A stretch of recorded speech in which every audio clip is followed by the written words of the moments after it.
Coach Rittimann, you caught me off guard here. Congratulations. This is always a big decision in the life of a head coach, especially football.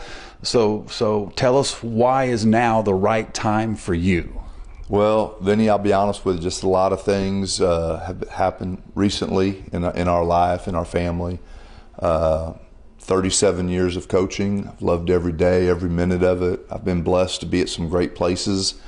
I feel the move to Alamo Heights was a great decision for both me and my family. I'm real proud of what we've accomplished there in the 6 years. I feel good about where the program is right now, and I just think it's the right time to step away. I expect the program to be even better next year. So I think we're leaving it better than we found it, and that's always been a goal of mine no matter where we were. And it just feels like it's the right time. So a lot of prayer, a lot of thoughts, a lot of talking to mentors and family members, and I still feel young and have the energy to maybe go do something else with the next chapter of my life. You've always been a head coach that's been very open and honest. You wear it on the sleeve with your emotions. So how difficult, Coach Rittimann, is this decision?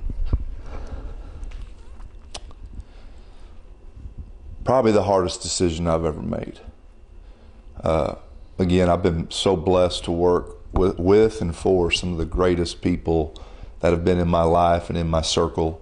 From the start back at Southwest Texas to all those years at Madison with Coach Streety, to opening the new school in Johnson High School and the staff we put together out there in the community. Some of our best friends, Patty and our best friends, were the parents of those Johnson athletes back in those days, and we still hang out with them and stay, vacation with them and do things like that. And then again, just the move to Alamo Heights has been unbelievable and a special blessing for us. So 37 fast years, and it's tough to verbalize how you feel. It's been an emotional roller coaster.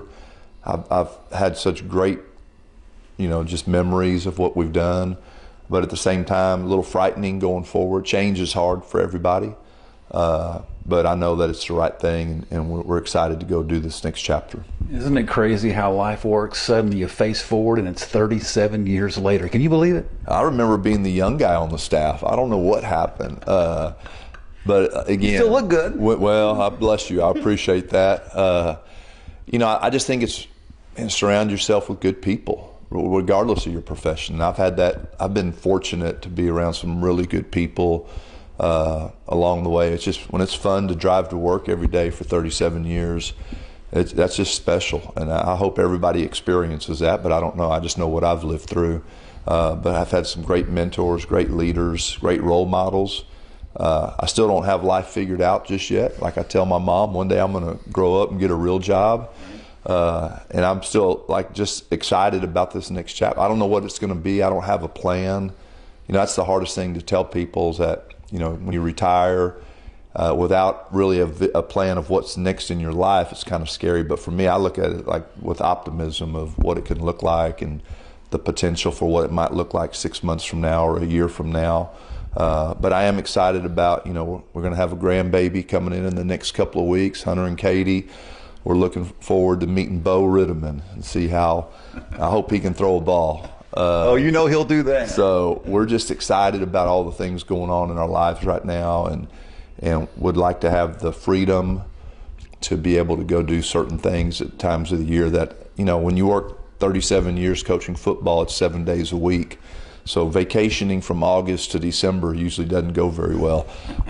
So it's just going to open some things up that we haven't been able to do. And one of my former teammates called me selfish about doing this for so long, because I have enjoyed it. But now it's probably time to do what Patty really enjoys, and maybe that's some other things. So looking forward to it.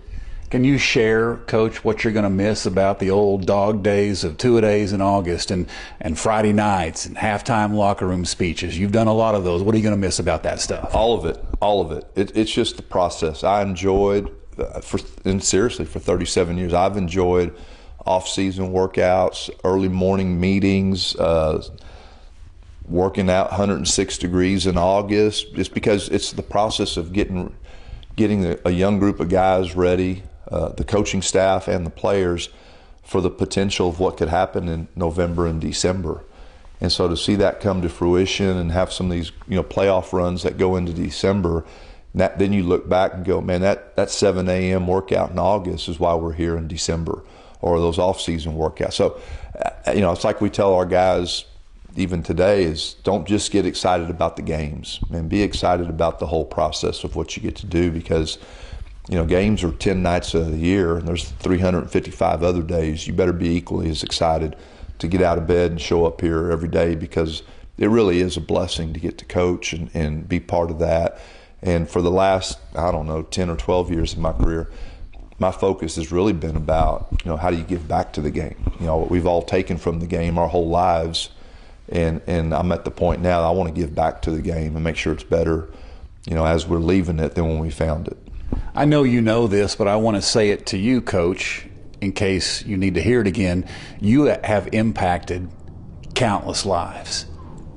And I know you know that. What does that mean to you, that you have changed so many young men's lives over the years? Well, you hope you have. That's really the message, is that you try to do your best to try to inspire them or to influence them to make good choices and good decisions, and that it's okay to fail. You're going to fail. And I think sometimes as parents or as a coach, you always want to protect your kids from failure, but I think it's healthy for them to experience that. And so everything we've gone through, good, bad, indifferent, I think there's so many teachable moments, and you hope that you handle it the right way.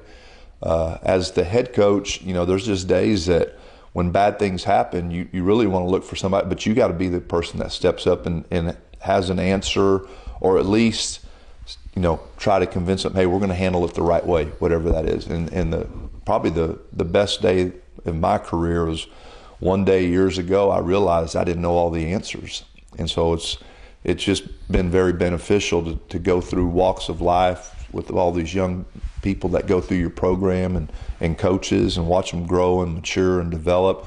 And so the highlights of all that is when you see them when they're 35. I've got some ex-players that are like 55 now. So, but when you see them as adults and they're successful and they're married with kids and working and all that, that's when you look back and go, man, we did a great job with this class when they came through. Now, I don't always remember how many games we won, but if they went on to be very successful, then you kind of feel proud about that. The U.S. military, doctors, teachers, social workers, I always put them up here, but coaches, they do a lot. They do a lot for people and kids, and it's an important profession, is it not? I think it's a ministry. I really do. And I think when you look at it that way, it's a lot easier to deal with what you deal with. But I do. I think being a good coach is a calling or a ministry, and I believe God made everybody for a purpose. And I think when you find what your purpose is, then life gets a little bit easier and you have a little more success. And so I actually went to college to be an accountant. I was going to be a CPA. And long story short, I ended up going into coaching. And here we are 37 years later, because I think God had a different plan for me than what I thought my plan was going to be. A couple more. What's your handicap? It's not good right now, but it better get good.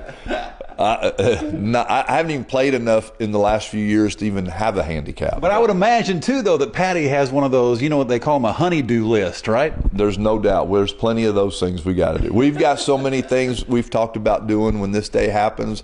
I don't even know if we have enough time to get them all done. But nice. We really are excited about what it can look like. And Patty's been a blessing through this whole thing. You don't coach 37 years, without a great wife. And she is the ultimate coach's wife.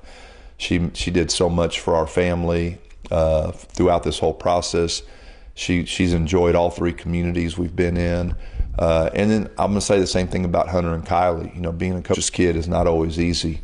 I enjoyed coaching Hunter in high school. I'm not sure he would say the same thing, because he probably dealt with different things than I dealt with. But he was a blessing to get to coach. And then Kylie was 2 years right behind him. And it was just awesome being around her, watching her at practice and in games and doing what she did. So I wouldn't change anything about my career. And once a coach, always a coach, right? I hope so. I hope that's the biggest honor I have, is people call me coach. And I look at that as I hope they don't quit calling me that just because I'm retiring.